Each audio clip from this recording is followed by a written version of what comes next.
तो दुनिया के सबसे ताकतवर नेताओं में से एक अचानक किसी दूसरे देश के राष्ट्रपति से कह दे, अगर चाहें पुतिन तुम्हारे देश को मिटा देंगे। जी हां, ये कोई फिल्मी डायलॉग नहीं, बल्कि अमेरिका के पूर्व राष्ट्रपति डोनाल्ड ट्रंप का बयान है, जो उन्होंने यूक्रेन के राष्ट्रपति वोलोडिमिर जेलेंस्की से मुलाकात के दौरान कहा। और अब पूरी दुनिया में इस बयान ने भूचाल मचा दिया है, क्योंकि सवाल यह है, क्या वाकई पुतिन यूक्रेन को तबाह कर सकते हैं?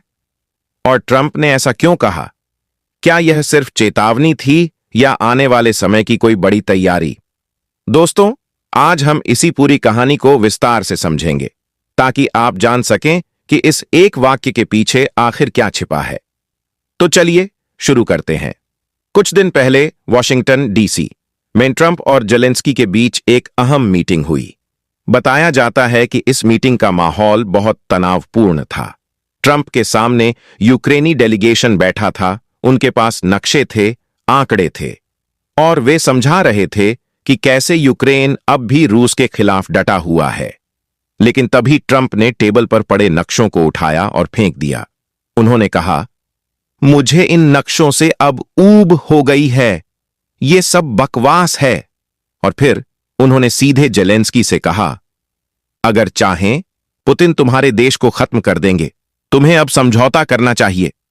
उस वक्त कमरे में सन्नाटा छा गया। ये शब्द सिर्फ एक बयान नहीं थे, बल्कि एक साफ संदेश था, यूक्रेन अब रुक जाओ। दोस्तों, अब सवाल है, ट्रंप ऐसा क्यों कह रहे हैं? इसका जवाब समझने के लिए हमें थोड़ा पीछे जाना होगा। 2022 में जब रूस ने यूक्रेन पर हमला किया था, तो पूरा पश्चिमी जगत यूक्रेन के साथ खड़ा दिखा। अमेरिका, यूरोप, ब्रिटेन सभी ने हथियार और फंडिंग दी। यूक्रेन ने शुरुआती दौर में शानदार मुकाबला किया, लेकिन 3 साल बीतने के बाद भी यह युद्ध खत्म नहीं हुआ। रूस अब यूक्रेन के बड़े हिस्से पर कब्जा कर चुका है। डोनबास, लुहांस्क, जापोरिजिया और खेरसोन जैसे इलाके अब रूस के नियंत्रण में हैं, और पुतिन लगातार दावा कर रहे हैं कि ये जमीन हमेशा रूस की रहेगी। ऐसे में ट्रंप, जो अब दोबारा अमेरिकी सत्ता की दौड़ में है, कह रहे हैं कि अमेरिका को अब इस युद्ध को खत्म करना चाहिए। उनका कहना है, लड़ाई बहुत लंबी हो चुकी है, खर्च बहुत ज्यादा है, और अब इसे वहीं रोक देना चाहिए जहां दोनों पक्ष खड़े हैं। यानी ट्रंप चाहते हैं कि यूक्रेन रूस के कब्जे वाले इलाकों को मान ले और समझौता कर ले। लेकिन दोस्तों, बात यहीं खत्म नहीं होती। ट्रंप का यह कहना कि पुतिन तुम्हें बर्बाद कर देंगे सिर्फ चेतावनी नहीं, बल्कि एक तरह का डर दिखाने वाला संदेश था, क्योंकि यह संकेत देता है कि अमेरिका अब यूक्रेन के लिए उतनी सख्त नीति नहीं अपनाएगा जितनी बाइडेन सरकार अपनाती रही है। दूसरे शब्दों में कहें तो, अगर ट्रंप फिर से सत्ता में आते हैं, तो अमेरिका शायद यूक्रेन को पहले जैसी मदद न दे।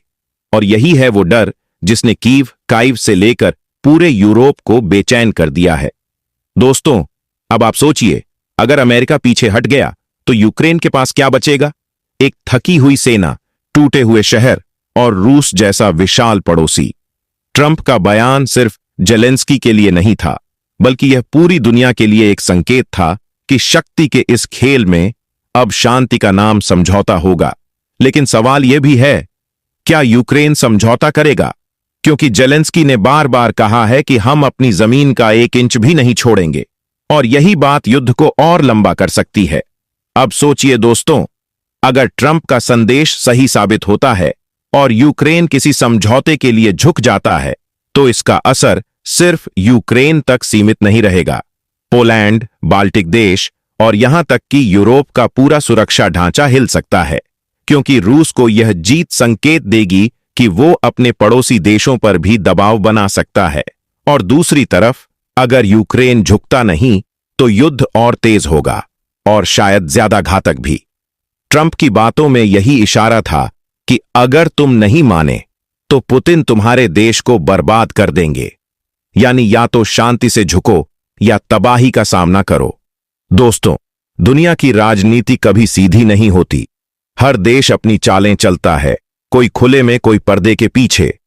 अमेरिका, रूस और यूक्रेन तीनों इस वक्त एक नए शतरंज के खेल में हैं।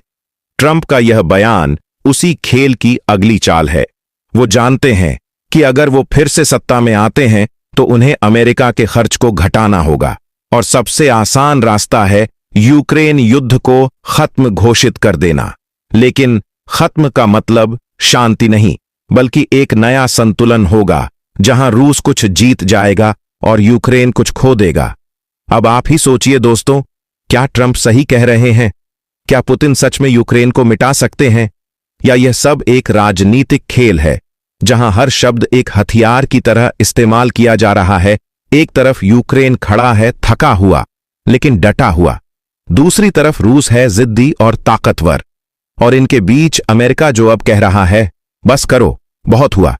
यह बयान दुनिया को याद दिला रहा है कि भले ही हथियार मैदान में हो, पर फैसले हमेशा राजनैतिक मेज पर ही लिए जाते हैं। तो दोस्तों, ये थी वो पूरी कहानी जिसमें एक वाक्य ने दुनिया की राजनीति का रुख बदल दिया। ट्रंप का कहना कि पुतिन तुम्हें खत्म कर देंगे सिर्फ चेतावनी नहीं, बल्कि एक संदेश है कि आने वाले महीनों में रूस यूक्रेन युद्ध का चेहरा पूरी तरह बदल सकता है, और शायद आने वाले समय में शांति का मतलब समझौता होगा और जीत का मतलब बचा लेना।